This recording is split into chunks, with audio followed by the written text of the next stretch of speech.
Hello আমার প্রিয় বন্ধুরা, সবাইকে শুভ সকাল। সবাই কেমন আছো? আশা করি সবাই ভালো আছো। কাল আমরা গেছিলাম মামাবাড়ির পাড়ায় চাঁদা কাটতে।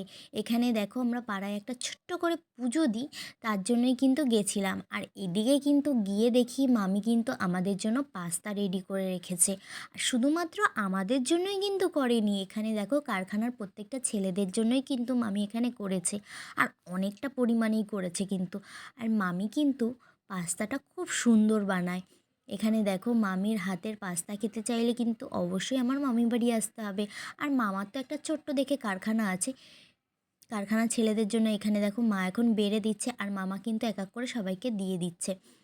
তো এখানে দেখো আমরা এখন খেতে বসে পড়েছি। এখানে আমার ছোট্ট সোনা দেখো বসে পড়েছে। হ্যালো আমার প্রিয় বন্ধুরা, আমার ভিডিও তোমাদের ভালো লাগলে অবশ্যই ফলো করে আমার পাশে থেকো। আর আজকের মতো সবাইকে টাটা বাই বাই। সবাই ভালো থাকবে, সুস্থ থাকবে, দেখা হচ্ছে পরের ভিডিওতে।